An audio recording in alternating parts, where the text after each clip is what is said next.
Señores, gracias por continuar con nosotros y en el día de hoy, jueves, tenemos nuestro segmento Legal y Humano con nuestra querida amiga Catherine Matos, experta en Derecho de Familia. Catherine, bienvenida. Muchas gracias, como siempre, tan amable de hacernos la invitación.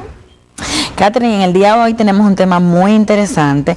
A mí particularmente me interesa porque todos los días vemos casos en los medios de comunicación y yo me pregunto, ¿qué pasa cuando una persona pues no le presta atención a los hijos, los maltrata, etcétera? Eso en términos jurídicos se refiere a la pérdida de autoridad parental. Así es. Pero como tú eres la experta en derecho de familia, para que nos hables un poquito de qué se trata.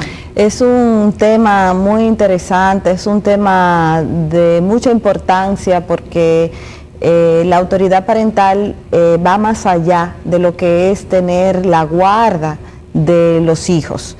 La autoridad parental es aquel conjunto de derechos y de obligaciones que tienen los padres respecto a sus hijos.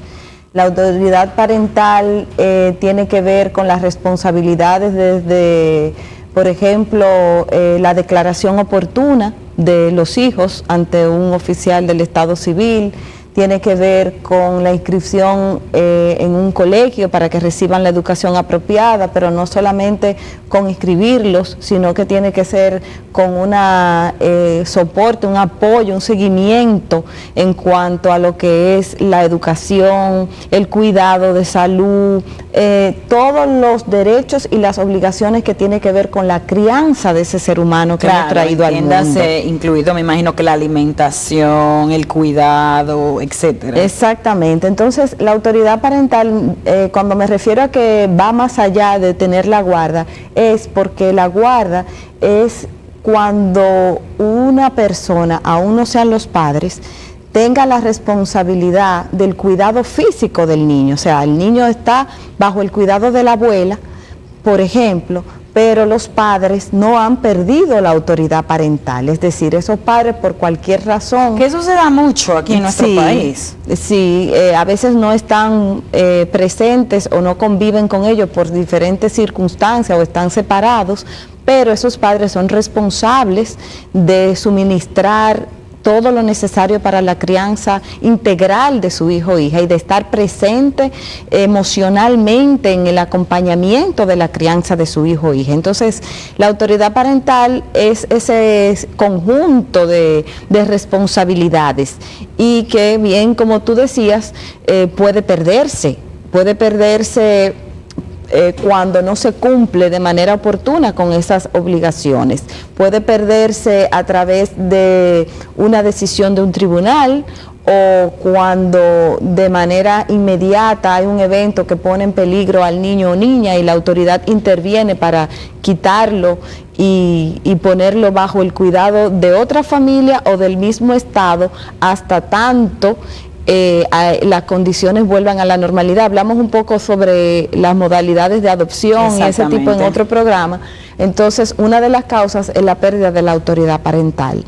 La falta, la negligencia, el descuido, el maltrato al que a veces los padres, incluso con la idea de que estamos disciplinando a nuestros hijos, cometemos en perjuicio de nuestros hijos, pues pueden ser sujetos de perder la autoridad parental. Pero Catherine, aquí en nuestro país, y se refleja con lo que estamos viviendo, la violencia, la delincuencia. O sea, me refiero de que en muchos casos, en algunos vecindarios, se sabe, la señora de allí de la esquina maltrata a los hijos o no los cuida o los deja solos días enteros, varios días, etcétera, etcétera. O sea, sí, como bien dijiste, el término abarca. No lo manda a la escuela. Exactamente. No en otros países, exactamente, ese es el ejemplo perfecto. En otros países, cuando tú no mandas a tus hijos a la escuela, tú vas a la cárcel.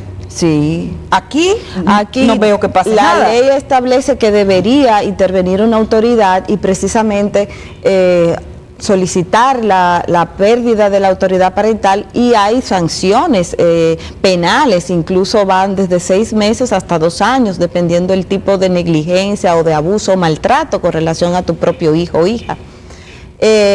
¿Cuál es la gran diferencia? Que me comparas con un país civilizado, donde se cumplen las normas, donde hay una economía que permite dar soporte a estructuras en favor de la niñez, y lo comparamos con nuestro país, donde no vemos ese tipo de participación del Estado en protección de la niñez. Entonces, sí, porque como bien dices, y perdona que te interrumpa, la ley lo contempla. O sea, mi pregunta viene porque a veces sabemos de casos específicos en nuestros vecindarios, en nuestras comunidades. Sabemos que la señora de la esquina maltrata a los niños, es una persona negligente, es una persona que no está en eso, en buen dominicano.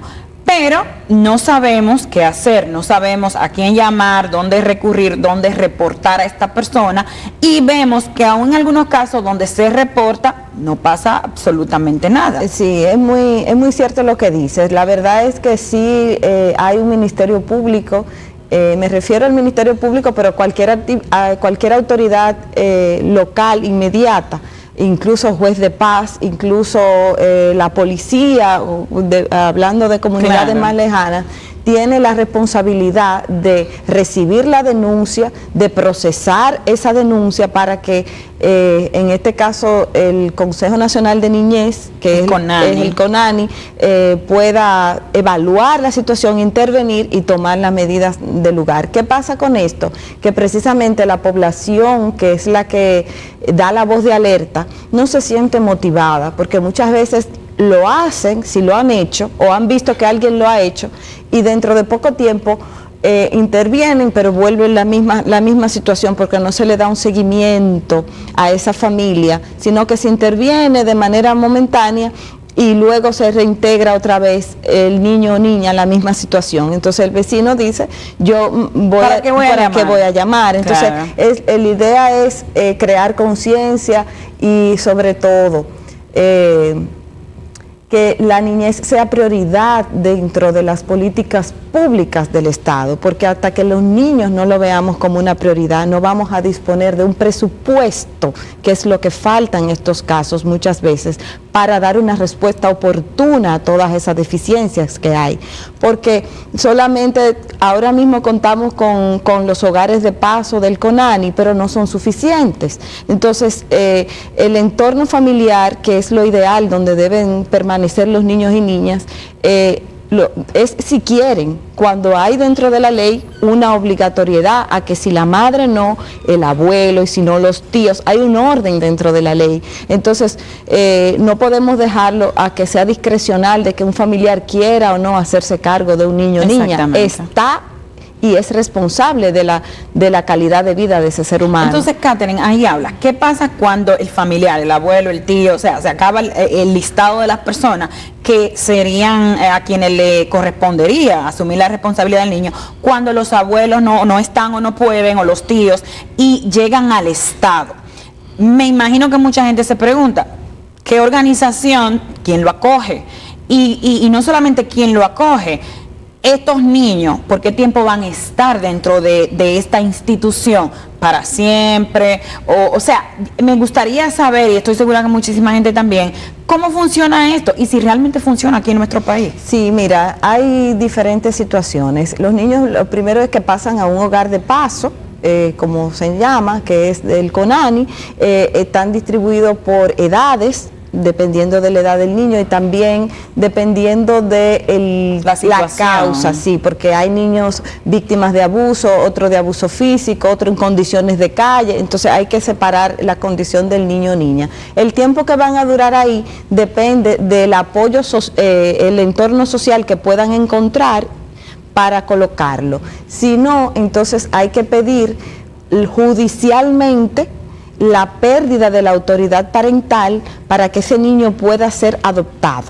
O sea, en este caso el juez evalúa la petición hecha por el CONANI y entonces decide si es verdad, estos padres no, o si hay una sentencia condenatoria sobre uno de ellos, o si el abuso al niño o niña ha sido directamente por parte del padre, o si solamente es una condición de negligencia que puede, con un apoyo del Estado, de condicionamiento de vivienda, una terapia psicológica, volver a su hogar si no ha habido un abuso considerable. O sea, todas esas opciones se tienen que evaluar para saber cuál va a ser la suerte final de ese niño o niña.